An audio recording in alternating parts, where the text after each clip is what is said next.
Coming up on the AFN Evening News. Dozens wounded in Mosul, Iraq arrive in Germany. We'll have the latest from Ramstein Air Base.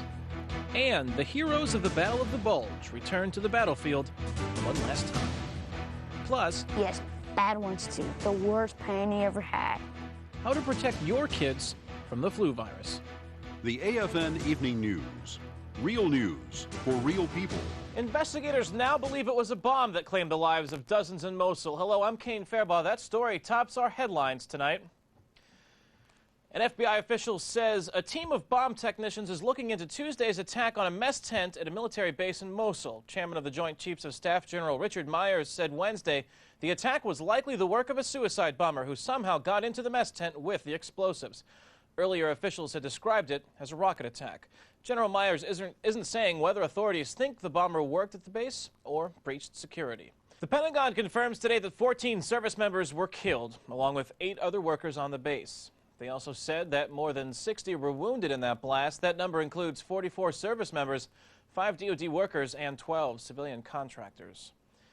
Germany was the first stop for many of those wounded who were evacuated from Mosul. We get more now from Sergeant Steve Satkowski at Ramstein Air Base. Thanks, Kane. Behind me is the plane where dozens of injured soldiers have arrived from the attack in Mosul.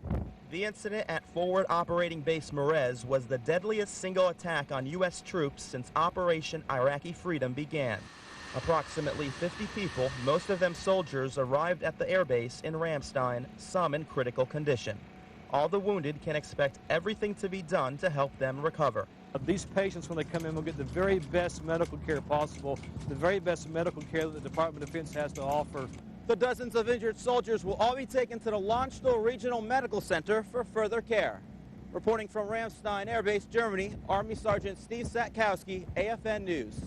Earlier today, Landstuhl Regional Medical Center Director Colonel Rhonda Cornum, herself a former Iraqi prisoner of war, briefed reporters on the status of those wounded who are now being treated at her facility.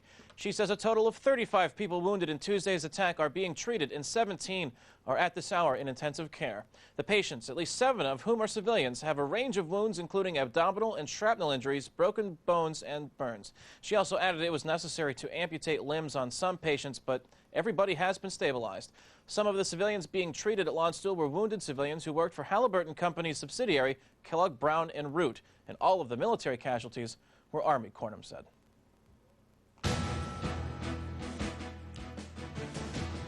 Looking at some of the other headlines in the war on terror, 4 Iraqi civilians from one family were killed and 3 others were injured when U.S. soldiers opened fire on their car in the Abu Ghraib area just west of Baghdad, according to a hospital official.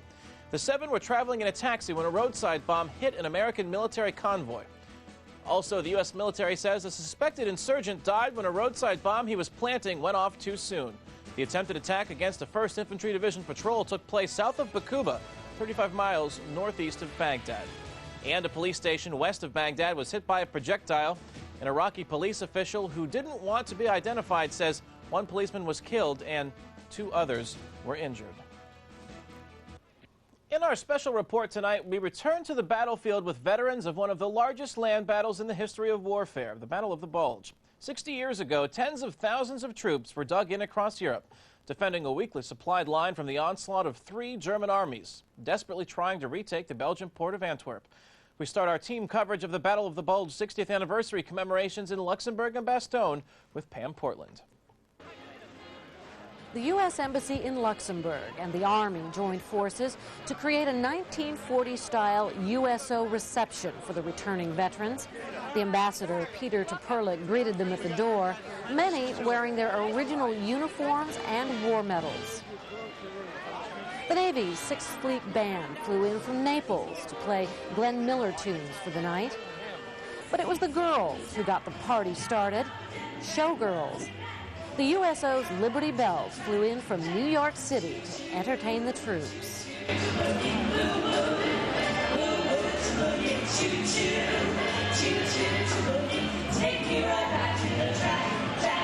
The USO Bash in Luxembourg was a big hit, uniting past and present generations of soldiers.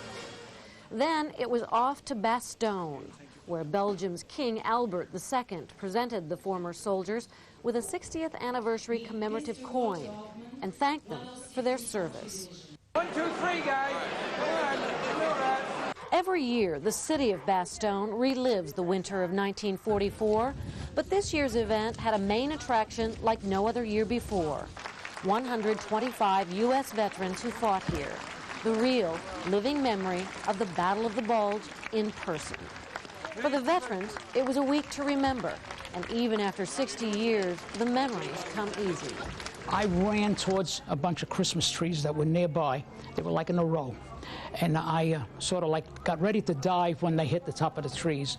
And everything, the branches and the needles and the wood of the trees and the shrapnel from the shells came down and hit me in the back and drove me into the snow. The memories are really not happy memories because they're memories of young men being injured and being killed.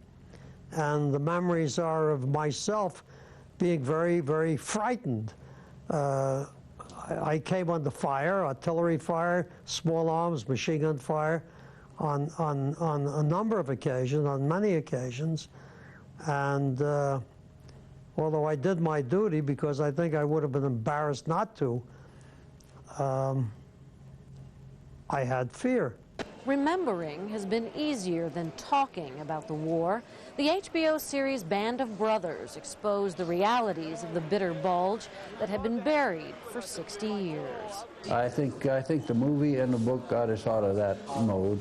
I wouldn't have talked about it to anybody before, but now it doesn't matter. Like I say, the cat's out of the bag, so and I think it done us all a lot of good.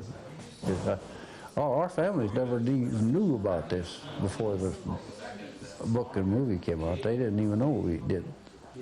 You get into places that you'll find out something about a person that you will never have that opportunity without being in combat or something. So we know each other and knew each other, the ones that passed away. We know and knew each other better than you did know your brother. And on this occasion, that band of brothers expanded beyond easy company as a grateful nation said thank you. From Bastogne, Pam Portland, AFN News. In temperatures well below freezing, veterans, soldiers, and a grateful community came to pay their respects in a ceremony held at the American Military Cemetery in Ham, Luxembourg. USER's Ann Cook says that while 60 years may have passed, the legacy of those who gave their lives during the Ardennes offensive lives on in the hearts of their comrades, the people they liberated, and the soldiers who are now following in their footsteps. The heavy fog, freezing temperature, and snow on the ground set the somber tone of a ceremony paying tribute to the 5,076 Americans buried here at the Luxembourg American Cemetery. For many service members, it was the first time they could interact with their predecessors and witness the sacrifice America made 60 years ago. It's kind of exhilarating, you know. I just feel good, you know what I'm saying, paying my respects to the veterans, talking to them, and just seeing all these crosses out here. It's kind of moving. It meant a lot being out there in the ceremony. A lot of us are at the cold, but it's nothing compared to what they went through 60 years ago. And listening to the veterans speak and the tears in their eyes and the things they actually went through, it's nothing compared to anything we ever went through. Even in Iraq, we don't know what they went through. Paying homage to the fallen, talking with veterans, and being exposed directly to history seems to be the perfect window through which to view military heritage. I mean, just feeling this weather right now, I'm thinking back in '44, December 16th, I'm like, man, it was probably, they was hurting. And because they did what they had to do, I'm standing here right now. It's all fun and games on the bus when it comes out here and you see that graves, you see the veterans. It's not so fun anymore. It hits you in the heart. It's a great opportunity. I'm glad I volunteered. This is what a soldier is being about. Reporting from the Luxembourg American Cemetery, USER's Ann Cook. Also taking part in honoring the Battle of the Bulge veterans was the United States Navy. Petty Officer Angela Fry has more on dozens of sailors who made the trip to Germany, Luxembourg, and Belgium with the 6th Fleet Band. The 6th Fleet Band from Naples, Italy recently made a trip to Spangdahlem Air Force Base, where they played a few concerts in Wiltz, Luxembourg and Spangdahlem. The tour consisted of concerts celebrating the liberation of Luxembourg during World War II and the 60th anniversary of the American St. Nicholas. A wreath-laying ceremony was held in Wiltz honoring the 28th Infantry Band members who were killed in action in 1944. The evening continued with a concert consisting of big band music in the School of Wilts, where author Peter Lyons signed copies of his book, The American St. Nick, which honored the 28th Infantry Division's efforts in 1944 to bring St. Nicholas back to the residents of Wilts in World War II. Richard Brookins, one of the central figures in Lyons' book, also attended the concert, and 2 days later he donned his St. Nicholas attire and reenacted the event which has been celebrated in Wilts for many years. The 6th Fleet Band led the parade in the celebration of the 60th anniversary of the American St. Nick. The band broke out into Dixieland-style music in the Wilts Amphitheater, where St. Nicholas shook hands with children and passed out candy. Reporting from Wilts, Luxembourg, I'm Navy journalist Angela Fry, AFN News. Well, it's time now for us to pause for a break, but when we come back, in Your Health, we'll take a look at keeping kids an arm's length away from the flu virus this winter. All that plus more when the AFN Evening News continues in a moment.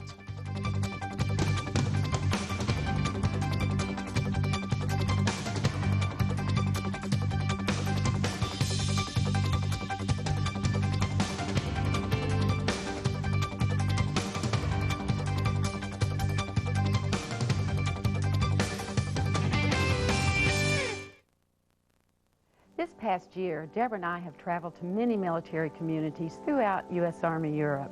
Your courage and your determination to take care of your soldiers and each other, especially during these stressful times, has been a joy to behold. Whether they were deployed or working long hours to support downrange missions, many of our soldiers spent a significant amount of time away from home this year. As family members, you are their foundation. This holiday season, Katie and I want to express our thanks and extend our gratitude to everyone who provides a base of support to our soldiers. We are an army of families, and the support you give to our soldiers helps them get the job done. America can sleep well knowing that our men and women in uniform are keeping them safe, and our soldiers will sleep well thanks to the love and compassion you extend to every one of them. Thank you so much for the work you do. From the bottom of our hearts, we wish you a joyous holiday season. Hi, everybody. Hey, I just climbed out of old 777. And I just made this cute little wreath. Hey, wait a minute, Mary. I think we've got this backwards. Right, Doc. Happy holidays to our USAFE family. And know that wherever you or your loved ones go this holiday season, you'll be among friends. Whether you're deployed or at home, thanks for all you do. Be safe and check 6. Happy New Year. And check 3 and 9, too. Seen in 56 countries across 5 time zones, you're watching the award-winning AFN Evening News. Real people, real news. It's time now to take a look at some of the news events making headlines around the world, and we begin tonight in South Asia. It was a close call in the skies over Pakistan. An airline official says 2 Pakistani passenger jets on domestic flights nearly collided today at an altitude of 37,000 feet. One of the jets had to suddenly climb 700 feet to avoid the other, injuring at least 2 people on board. A female crew member has a broken arm and a male passenger injured an arm and an ear. The near miss happened about 440 miles northeast of the city of Karachi. The plane with the 2 injured people on board landed safely in Karachi, where emergency teams were standing by. It's not clear if anyone was hurt on the other jet, which was headed to Lahore. There were more than 300 people on those flights. Residents in the West Bank are voting today in municipal elections for the first time in 28 years. More than 150,000 people are eligible to cast ballots in 26 communities.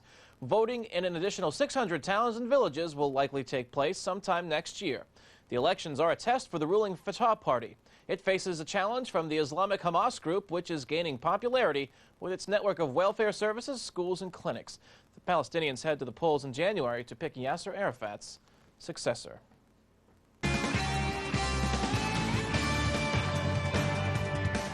Taking a look now at your health, the nationwide flu shot shortage is forcing medical workers to alert you in new ways about the virus. AFN correspondent Michelle Michael has details about what Department of Defense schools are doing to prevent a widespread outbreak this season. Hi, Michelle. Yeah, hi, Kane. The potential for the flu right now is compounded by these brisk temperatures outside. Whether in the elements or inside where it's warm, your children could be at the biggest risk for the flu this year. Because this is what they call flu season right now. Flu season? The flu. It's something that gives people a cold. This year, there's no vaccine to prevent it. Jeremy McGathick didn't get one. I did last year. Last year, there wasn't a nationwide shortage. This season, school nurses are forced to come up with new ways to prevent the flu. It is more important this year because of the flu vaccine shortage. Nancy Scott puts powdered sugar on each small set of hands, then the students pass a balloon.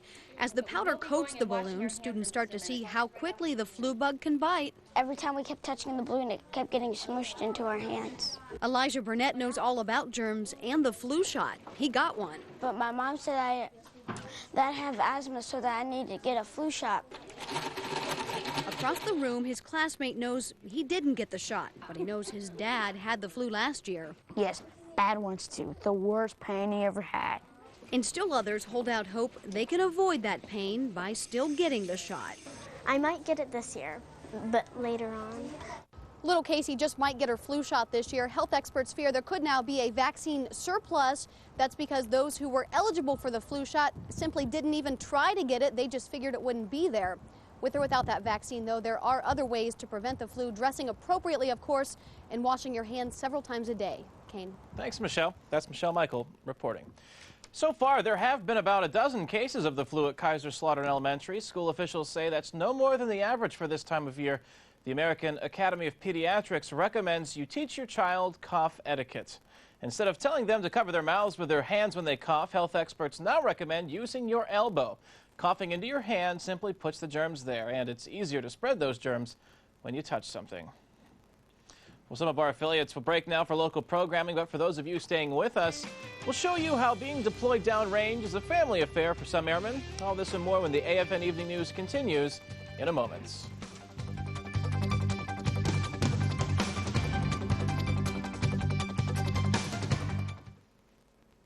Hi, I'm Clarissa Jackson from the 280th BSB in Schweinfurt.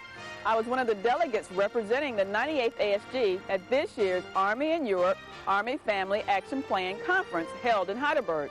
AFAP offers a way to bring grassroots quality of life issues to the attention of the Army's leadership. Through AFAP, I find I can make a difference, and so can you. Contact your AFAP coordinator today and make a difference.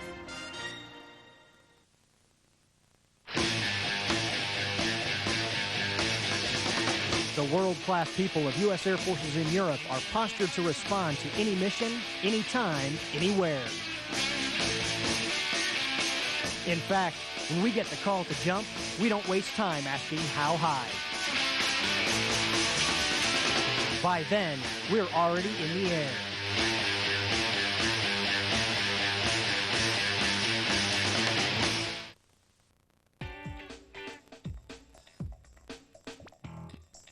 Out of the last 2 years, been deployed for about 18 months, so really looking forward to getting there. There's a BX and there's a cafeteria where they can have something to eat. I'm here at the airport. I'm gonna try to get some sleep. Drink some coffee, try to stay awake.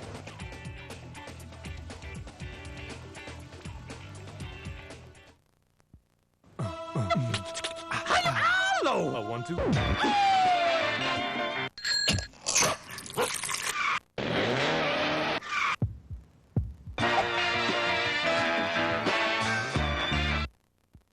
If you're an appropriated funds employee and you're moving into a non-appropriated job, contact your CPAC before you make the switch.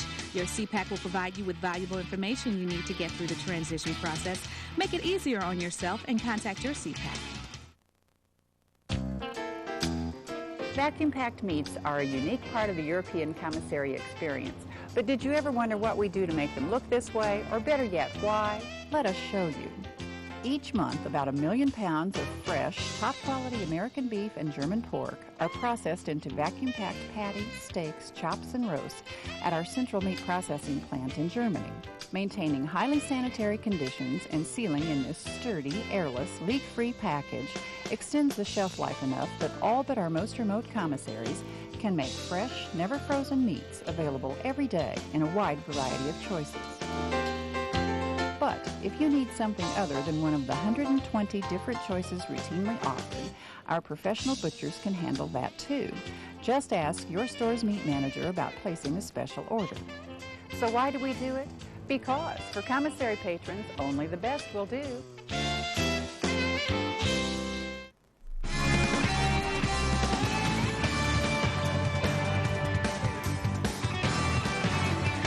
If you're heading downrange or there right now, you're probably thinking that being deployed away from home means being separated from friends and family, especially during the holiday season. But for several lucky couples that you're about to meet, supporting Operation Iraqi Freedom is a family affair. Tech Sergeant Paul Hughes gives us a look at how the ties that bind help these airmen get through their deployments.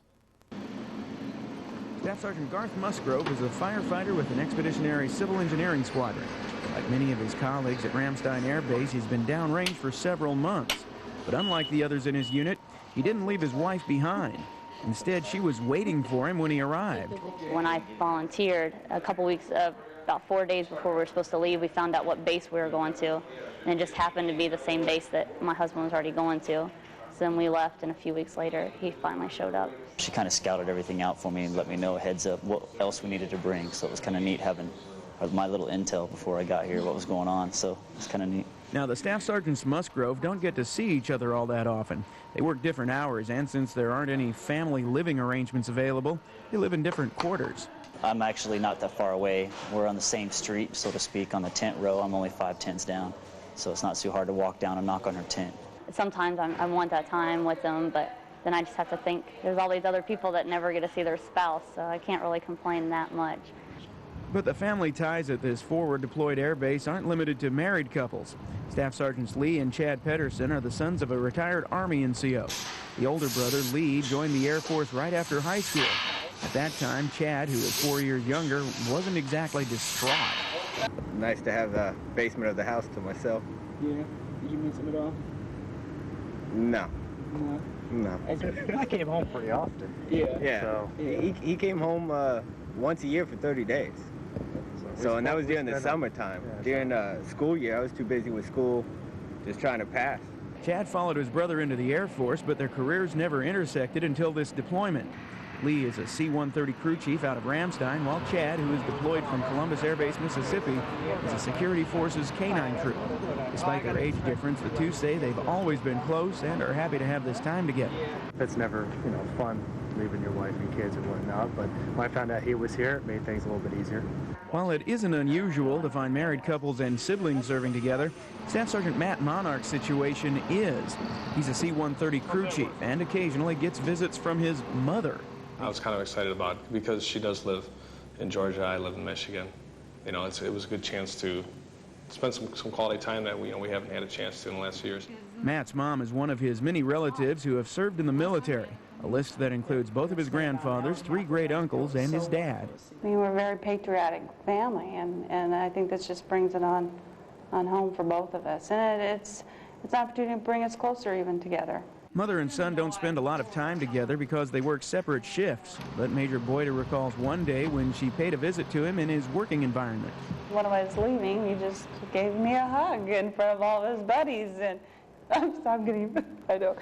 But no, it's great. I'm proud of the man he's becoming. I really am. I love you, Mom. I love you too, son. These service members and their colleagues on the Rock help fight the war on terrorism to make the world safer for their loved ones, whether they're thousands of miles away or in the next tent. Tech Sergeant Paul Hughes, Air Force News, Southwest Asia. That's a great story. If you've got a story idea or any comments about the AFN Evening News, we'd like to hear from you. It's that time again to give you our email address, and it's easy to get in touch with us. All you have to do is write to us right there. Our email address is news@afne.army.mil. That email address again is news@afne.army.mil. We always love hearing from you, so make sure that you drop us a line. Right now, some of our affiliates will take over with local programming, but for the rest of you, it's the busiest time of year for the post office, and that includes the ones in Iraq. We'll have more from downrange when we return.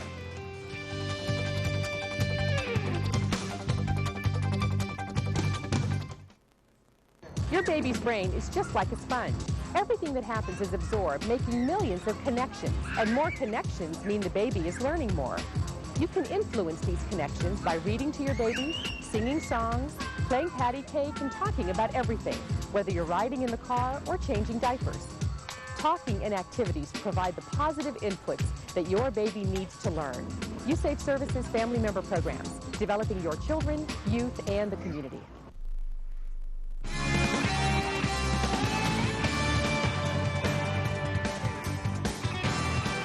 Hi, everyone. Thanks for staying with us. The rush is on across the world today as many last-minute shoppers try to get their Christmas presents wrapped and sent off. It is the busiest time of year for the United States Post Office and parcel companies like UPS and FedEx. Well, the post offices downrange also feel the crunch when the masses run for the mailrooms. Private Charlie Mabe has more on the Christmas rush in Iraq.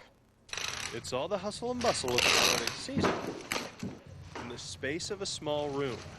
I had one of the Filipino ladies make this for my mom. She did a real good job on it. She had the guys at the carpentry shop cut it out for her, and then she did all the drawing. Packages come in. Packages move out. We work 7 days a week, very, very hard to ensure that everyone gets their packages. Since the beginning of November, we've been getting a lot of Christmas packages and big boxes of Christmas trees and stuff like that. So we're probably going to get a lot more mail later on in December. And packages from home fill everyone with the holiday spirit. Everybody's getting a lot of mail. Kind of makes everybody kind of happy, festive, because they're getting mail. Even postal clerks. Actually, I haven't gotten out one piece today. Nothing. Out of all these trucks, I haven't gotten out one piece of mail, but that's okay. It's coming. I know it is. I'm Army Private Charlie Mabe, 1st Cavalry Division, Baghdad. Well, we hope Sergeant Howe gets her mail. Before we close, though, we have a programming note for you. If you can't get enough of AFN, we get a special nod on NBC's Today Show, which airs Friday morning in the States. If you're interested in checking it out, tune in to AFN Atlantic Prime between 1 p.m. to 3 p.m. Central European Time on Christmas Eve, when the Today Show airs here in Europe. Well, that's going to wrap it up for us. We're off until Monday for the Christmas holiday. And from all of us here at the American Forces Network Europe, we wish you and your family, wherever they might be, a very safe and a very happy holiday season. Thanks for spending your time with us. I'm Kane Farabaugh.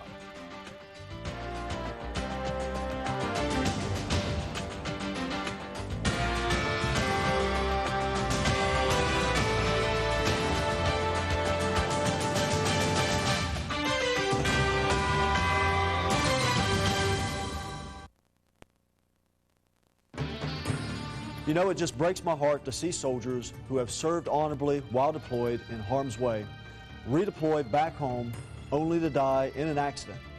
Soldiers have a natural tendency when returning from deployments to try to make up for missed leisure time. I ask leaders at every level to be proactive about safety. Set the example, counsel your soldiers, and then supervise. Make it home safe. America's Army, book. From the AFN Weather Center, a European weather update. I'm Air Force weather forecaster Jake Richmond with your European update. Viewing tonight's animation, we see that there's a very busy weather pattern over the continent. As one elongated frontal boundary dies out over Eastern Europe, another will gain strength and push in behind it. Meanwhile, a weaker low-pressure system will drop precipitation around the Eastern Med on its way into Southwest Asia. In the East Atlantic, a broad area of high pressure is in control, so our viewers in the Azores can look forward to a dry evening. The low clouds will continue to roll in, however, and by tomorrow, the trailing edge of a cold front will enter the picture and soak lodges throughout the day. The mercury will increase from the low 50s into the low 60s. Panning up to the northeast, the low-pressure system traversing the North Sea will cause some nasty weather tonight, with gusty winds everywhere but Belgium, along with steady rain in Norway. On Friday, colder temps in Stavanger will add a few snowflakes to the rainfall, just as Brussels joins its northern counterparts with windy conditions in the forecast. The effects of the frontal system will be most evident in Germany for the next couple of days. Any lingering snow tonight will be gone by morning, leaving regular rain showers in the forecast across the country. Eastern sites will notice the biggest jump in temperature tomorrow, joining the other 4 cities with highs in the 40s. We find a different weather picture around the Med tonight, with strong winds in Sardinia, starry skies over Italy, and lingering fog in the Balkans. On Friday, the fog in Skopje will finally give in to a round of snowfall, while our viewers in Naples will see increasing cloud cover start to block out the daytime sun. Over to the east, foggy weather will persist in Camp Bondsteel, thunder will rumble in Incirlik, and a rain-snow mix will plague Budapest. The showers in Athens will move south tomorrow and soak Suda Bay, just as the moderate morning fog stretches west and blankets Sarajevo as well. That's your weather update. I'm Staff Sergeant Jake Richmond in the AFN Weather Center.